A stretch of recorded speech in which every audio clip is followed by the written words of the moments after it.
Om Swastiastu, Namo Buddhaya, salam kebajikan, tentunya salam sehat untuk kita semua. Yang saya hormati dan saya banggakan Ibu Ida Fauzia, Menteri Ketenagakerjaan Republik Indonesia, Ibu Silviana Murni, Ketua Komite 3 DPD RI, Ibu Indah Surya Dharma Ali, Ketua Umum Perhimpunan Perempuan Lintas Profesi Indonesia, PPLPI, demikian juga Ibu Oki Asokawati, Ketua Dewan Pembinaan PPLPI, Ibu Diana Dewi, Ketua Umum Kadin DKI Jakarta, serta hadirin sekalian. Puji dan syukur kehadirat Tuhan Yang Maha Esa, karena atas rahmat dan karunia-Nya kita dapat berkumpul dalam webinar Perhimpunan Perempuan Lintas Profesi Indonesia yang mengusung tema Kupas Tuntas Peran Perempuan dalam Mengisi Pembangunan Bangsa. Apresiasi yang setinggi-tingginya kami sampaikan kepada PPLPI yang telah menyelenggarakan kegiatan yang sangat penting ini demi memberdayakan dan memaksimalkan potensi perempuan Indonesia untuk kemajuan bangsa. Sebelumnya, saya ingin mengajak seluruh pihak yang hadir untuk selalu mematuhi protokol kesehatan dan mendapatkan vaksinasi untuk memutus mata rantai penularan COVID-19 sehingga seluruh masyarakat Indonesia, khususnya perempuan sebagai salah satu kelompok yang paling berat merasakan dampaknya, dapat kembali bangkit. Hadirin sekalian yang saya banggakan, sumber daya yang paling berharga bagi suatu negara bukanlah tambang gas bumi ataupun sumber daya alam yang berlimpah, tapi sumber daya yang paling berharga bagi suatu negara adalah sumber daya manusianya. Untuk itu, meningkatkan sumber daya manusia yang berkualitas dan berdaya saing menjadi salah satu agenda RPJMN 2020-2024. Secara kuantitas, Indonesia memiliki potensi sumber daya manusia yang sangat besar. Pada tahun 2020, penduduk Indonesia berjumlah 270,3 juta jiwa, mana hampir setengahnya diisi oleh perempuan. Oleh karenanya, kualitas perempuan kita merupakan setengah kekuatan sumber daya manusia bangsa, akan sangat mempengaruhi kesuksesan pembangunan bangsa pula. Perlu menjadi perhatian kita semua bahwa Undang-Undang Dasar Negara Republik Indonesia tahun 1945 serta berbagai perundang-undangan lainnya telah mengamanatkan jaminan perlindungan dan kesetaraan bagi seluruh rakyat Indonesia, termasuk perempuan.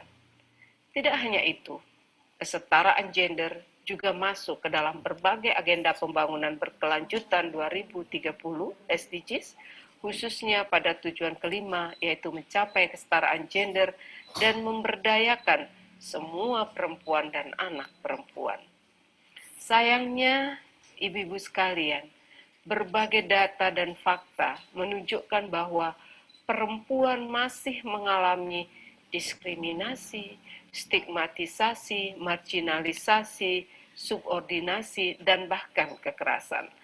Perempuan juga belum secara setara mendapatkan akses, partisipasi, kontrol, dan manfaat pembangunan dibandingkan laki-laki. Ketika kita melihat indeks pembangunan manusia yang mengukur kualitas hidup manusia dari 3 aspek penting, yaitu aspek kesehatan, aspek pendidikan, demikian juga aspek ekonomi, pada tahun 2020 misalnya, menunjukkan ketimpangan di mana IPM laki-laki sudah masuk dalam kategori pencapaian tinggi, sementara IPM perempuan masih dalam taraf sedang. Hal ini juga terlihat dari Indeks Pembangunan Gender atau IPG yang pada tahun 2020 baru menunjukkan angka 91,06. Demikian juga ketika kita melihat Indeks Pemberdayaan Gender IDG yang mengukur peran aktif perempuan terutama dalam bidang politik, pengambilan keputusan serta ekonomi, dan secara khusus melihat peran perempuan dalam kepemimpinan dan pengambilan keputusan baru menunjukkan angka 75,57 di tahun 2020. Hadirin sekalian yang saya banggakan, budaya patriarki yang masih langgeng di masyarakat merupakan akar masalah ketidaksetaraan ini, di mana proses-proses pengambilan keputusan belum semuanya berperspektif gender, sehingga kebutuhan perempuan kerap tidak terakomodir. Perempuan seringkali dinomorduakan, terlebih dalam situasi yang serba sulit, sehingga tidak mendapatkan haknya. Oleh karenanya, pandemi COVID-19 pun semakin memperburuk ketidaksetaraan gender yang dialami perempuan, terutama bagi mereka yang memiliki kerentanan ganda seperti tinggal dalam keluarga prasejahtera, menjadi kepala keluarga, memiliki disabilitas, ataupun merupakan penyintas kekerasan. Berbagai isu yang mengiringi perempuan ini perlu menjadi perhatian karena dapat mengecilkan potensi-potensi perempuan untuk membawa perubahan baik tidak hanya untuk dirinya, namun juga keluarga, masyarakat, negara, bahkan dunia. Jika ini terus-menerus terjadi, kita akan kehilangan potensi emas perempuan yang bisa membawa bangsa ini pada kemajuan. Oleh karenanya, kita semua perlu aktif terlibat untuk memangkas praktek-praktek patriarki, utamanya yang menghambat perempuan dalam menjemput berbagai kesempatan. Hal ini menjadi penting karena perempuan adalah kekuatan dalam seluruh sendi kehidupan. Masa depan bangsa ini turut berganda sejauh mana perempuan bisa ambil peran dan membuat perubahan. Berbagai sumber membuktikan perempuan menentukan lahirnya generasi penerus yang berkualitas. Kepemimpinan perempuan meningkatkan ekonomi, ketahanan pangan, bahkan membuka berbagai peluang bagi generasi kini dan nanti. Demikian juga partisipasi yang setara dan penuh dari perempuan dan laki-laki menjadi kunci kesejahteraan suatu bangsa. Dan dalam perjuangan melawan COVID-19, perempuan menjadi tulang punggung dari proses pemulihan di dalam komunitas, baik secara sosial maupun ekonomi. Bapak Ibu hadirin sekalian, PR kita dalam memberdayakan dan melindungi perempuan masih sangat banyak. Untuk itu, Bapak Presiden telah memberikan 5 program prioritas terkait pemberdayaan perempuan dan perlindungan anak dalam kurun waktu 2020-2024, yaitu peningkatan pemberdayaan perempuan dalam kewirausahaan yang berperspektif gender, peningkatan peran ibu dan keluarga dalam pendidikan atau pengasuhan anak, penurunan kekerasan terhadap perempuan dan anak, penurunan pekerja anak, dan pencegahan perkawinan anak. Untuk menyelesaikan kelima isu tersebut, sinergi lintas sektor merupakan kunci utamanya, baik itu pemerintah daerah, akademisi, dunia usaha, media, lembaga masyarakat, tokoh agama, maupun seluruh masyarakat Indonesia di tingkat akar rumput. Apalagi seluruh isu yang melingkupi perempuan merupakan isu yang multisektoral. Dengan demikian, dalam forum yang sangat baik ini, saya mohon dukungan kepada seluruh pihak yang hadir pada hari ini untuk ikut serta dalam perjuangan ini. PR kita memang masih banyak, tetapi tidak ada hal yang tidak mungkin, apalagi jika kita bekerja keras dan bekerja bersama. Dalam melakukannya, perlu kita pahami pula bahwa perempuan bukan hanya merupakan objek, melainkan juga subjek pembangunan. Merekalah yang paling mengetahui masalah dan solusi yang melingkupi mereka. Untuk itu, perempuan adalah advokat terbaik bagi kelompoknya yang harus kita libatkan secara aktif dalam seluruh proses pembangunan. Akhir kata, marilah kita himpun kekuatan dan tatap satu tujuan bersama, yaitu dunia yang setara bagi perempuan dan laki-laki, di mana perempuan kuat, mandiri, dan berdaya untuk kesejahteraan bagi seluruh rakyat Indonesia. Tentunya Bapak dan Ibu sekalian akan menjadi kekuatan yang luar biasa dalam perjuangan ini. Demikian beberapa hal yang dapat saya sampaikan. Selamat berdiskusi, perempuan berdaya, anak terlindungi, Indonesia maju. Wassalamualaikum warahmatullahi wabarakatuh. Om Santi, Santi, Santi Om, Namo Buddhaya.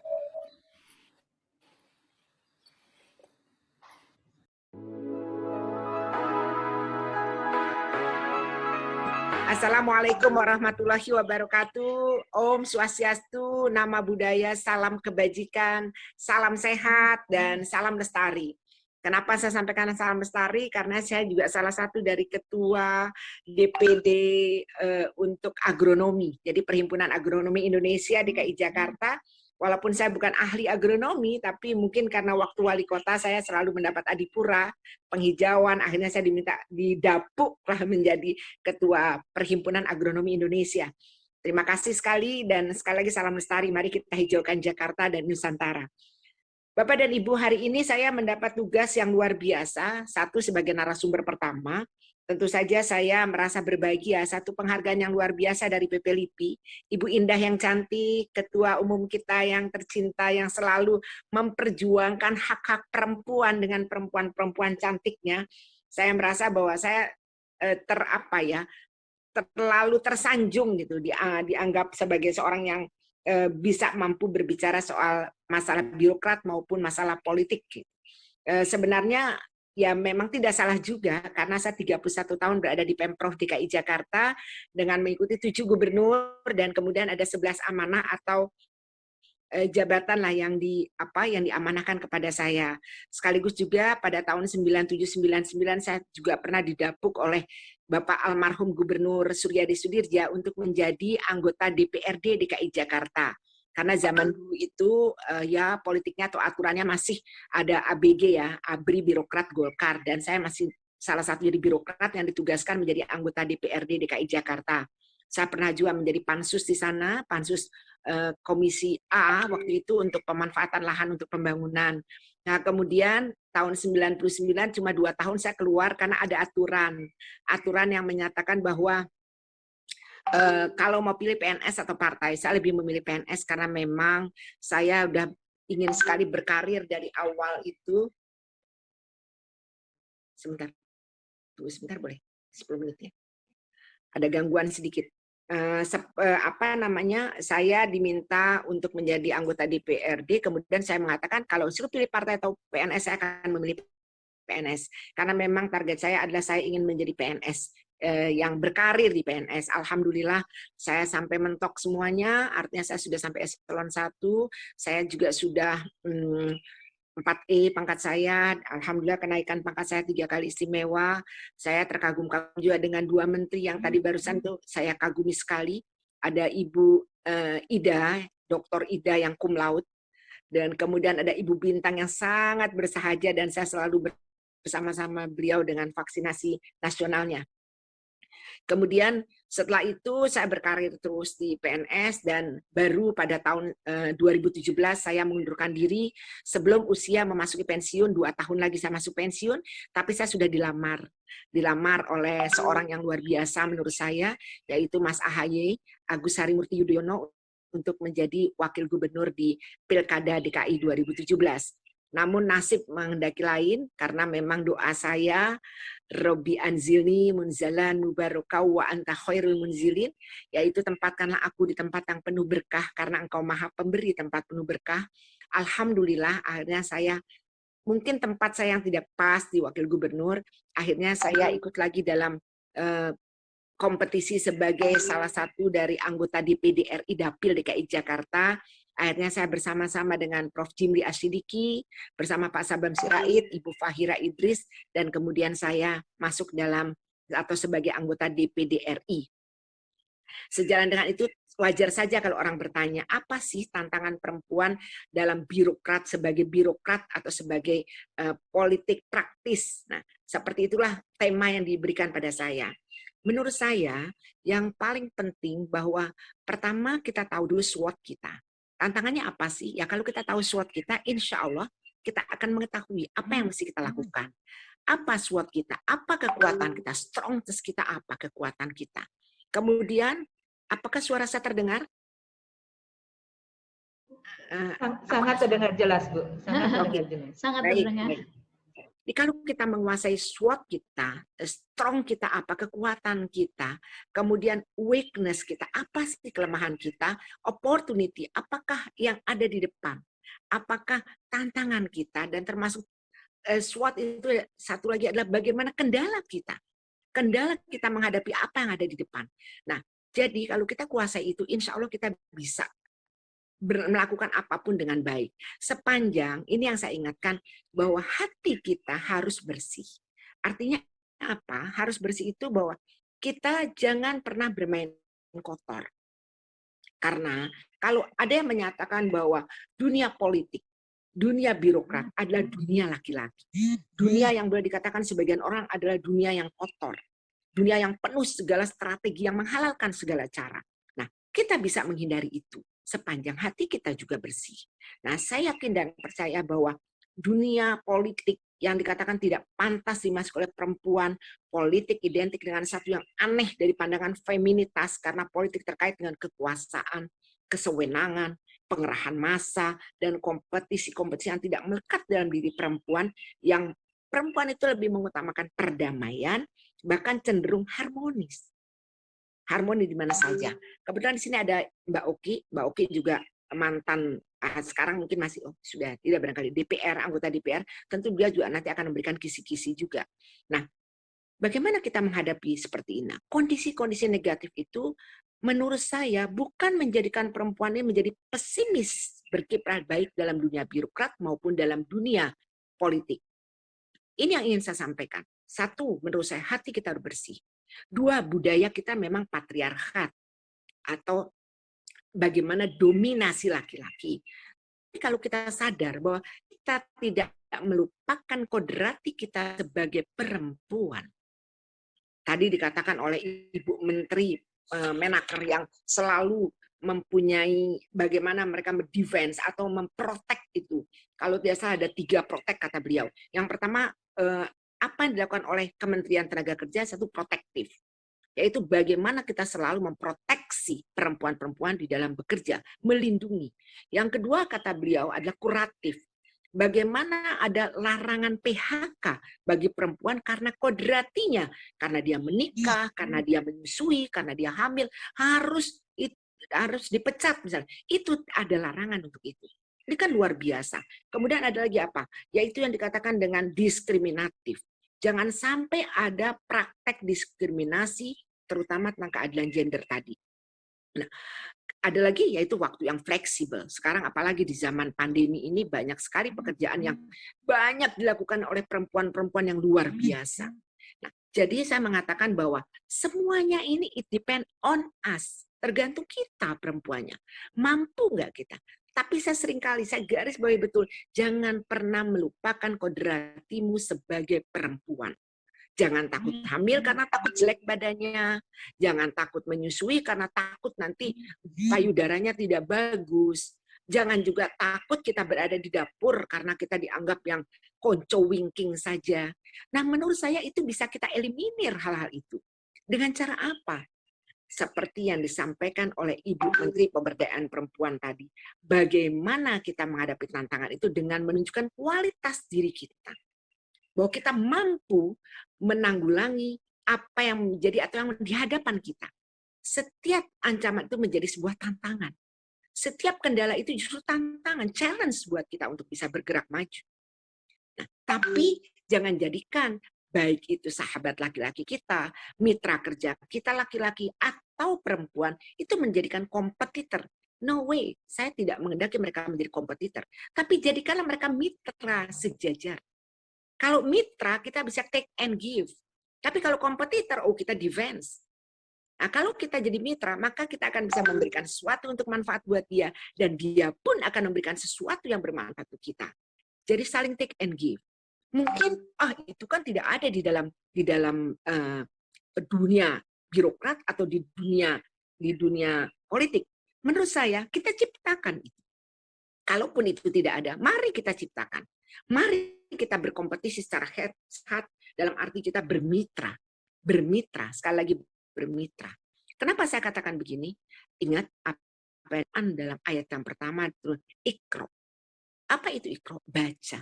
Artinya bukan sekedar baca alif, bata, sa, atau ABC, atau A, B, C, bukan.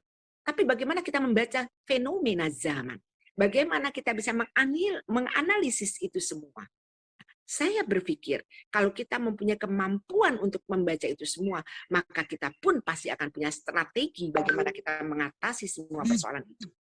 Nah, jadi sekali lagi, saya ingin kepada perempuan-perempuan hebat yang tergabung dalam PP LIPI, jangan pernah putus asa kalau kita ditempatkan pada satu tempat di mana semua laki-laki.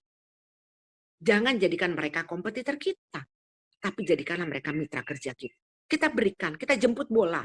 Kalau mereka tidak tahu, kita yang berikan. Jangan kita menunggu dikasih, baru kita memberi. Saya pernah menjadi kepala Satpol PP DKI Jakarta. Bagaimana saya mengatasi hal itu? Saya jadikan mitra mereka. Banyak hal yang saya tidak tahu. Karena itu, untuk kelangsungan dan mungkin sudah 10 menit ya. Saya diminta waktu untuk 15 menit ya. Berarti masih ada waktu 5 menit lagi. Baik. Saya selalu melihat jam, Ibu Egy, Ligia. Saya selalu melihat jam. Saya khawatir saya melewati batas. Jadi ini baru 10 menit, tinggal 5 menit lagi. Masih ada waktu. Ya. Masih ada waktunya. Nah, saya ingin menyampaikan begini. Perempuan-perempuan hebat.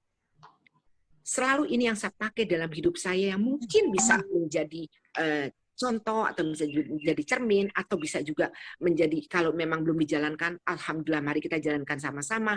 Kalau sudah, mungkin hal ini jadi referensi saja. Apa yang saya jalankan?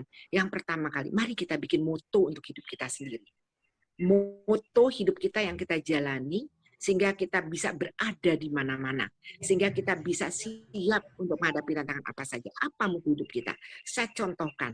Saya mengambil moto hidup saya adalah bagaimana kita smart work hard with heart based on 2R, 2R, regulation and religion. Artinya apa? Mari kita bekerja keras, tapi dengan cerdas. Bukan saja bekerja keras dengan cerdas, bekerja keras cerdas, juga dengan hati. By your heart, with your heart. Kenapa harus dengan hati? Karena nurani. Dalam Al-Quran disampaikan bahwa tidak akan aku buat segumpal darah yang ada dalam hatimu. Engkau akan baik kalau hatimu baik. Pelihara hati itu.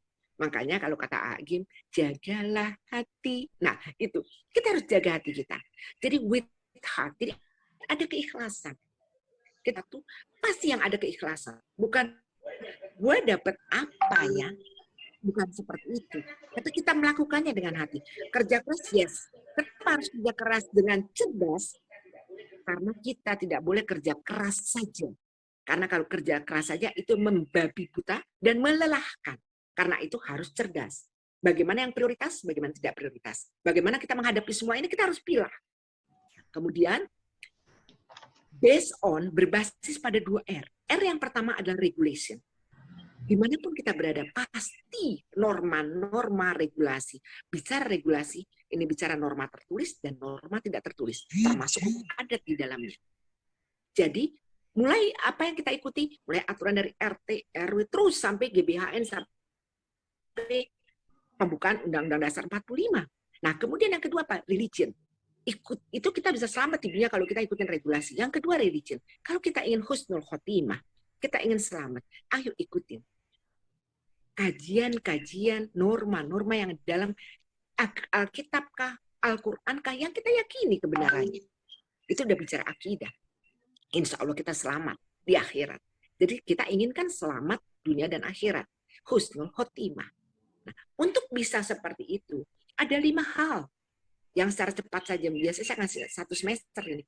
Ada 5 hal yang perlu kita lakukan. Apa 5 hal ini? antara lain. Banyak sekali strategi dan ilmu-ilmu. Tapi 5 hal ini yang selalu saya suka pegang. Praktekkan dalam kehidupan sehari-hari. Saya exercise sendiri. Yang pertama, disiplin mind. Apa itu disiplin? Disiplin bukan sekedar, yes, aku tadi Bu Egi bilang sama saya jam 9.45, tetapi ternyata lewat jam 10. Saya bilang nggak apa-apa, saya tahu, tapi saya harus on time. Nah, akhirnya, walaupun saya panik juga, kok bahan saya hilang nih, error, tapi nggak apa-apa, whatever will be, harus jalan ke sera-sera. Nah, akhirnya saya bilang, satu disiplin. Apa itu disiplin? Bukan hanya tepat waktu, tapi disiplin artinya ilmu. Ilmu, kita harus punya ilmu, makanya saya sekolah terus. Nah, saya minta perempuan-perempuan harus sekolah, apapun itu. Sekolah masak, sekolah menjahit, sekolah apa, terus tingkatkan dirimu, sekolah, disiplin main. Seperti Iqra kan, ayat pertama, baca, itu ilmu. Membaca fenomena dan segala macam. Yang kedua, synthesizing mind. Apa itu synthesizing mind? Bagaimana kemampuan kita mensintesakan berbagai hal, mengintegrasikan, menggatuk-gatukkan dalam bahasa Jawanya, menyatu-nyatukan sehingga menjadi sesuatu yang inovatif, suatu hal yang baru. Contoh konkret, misalnya dulu kita punya ilmu biologi, kemudian ada ilmu lagi namanya kimia. Karena kemampuan synthesizing mind-nya, maka ada gabungan biochemical. Biologi dan kimia menjadi satu. Biologi dulu ada sendiri, kemudian terakhir timbul ilmu teknologi, maka bioteknologi. Karena apa? Punya ilmu dan kemampuan mensintesiskan. Yang ketiga, apa? Semua itu bisa kita lakukan kalau kita punya creative mind. Kreatif otak kita, terus bergerak. Yang keempat, apa? Yang keempat, ini yang saya suka susah dilakukan oleh orang. Respectful minds. Apa itu respectful minds? Respectful minds artinya kita menghargai, respect terhadap orang.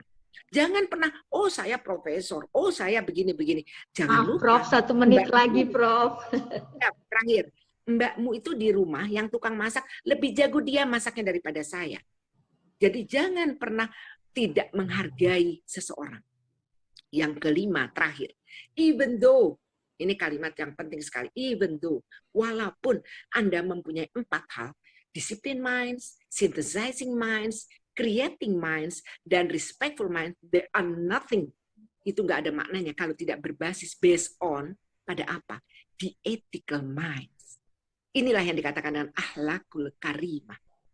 Akhlak kita, etika kita. Tidak kuturunkan Rasulullah ke dunia ini kecuali untuk memperbaiki akhlak manusia. Saya kira itu saja dari saya dan mohon maaf lahir batin, saya siap untuk menjawab pertanyaan kalau ada. Terima kasih, mohon maaf lahir batin, billahi taufik wal hidayah. Wassalamualaikum warahmatullahi wabarakatuh.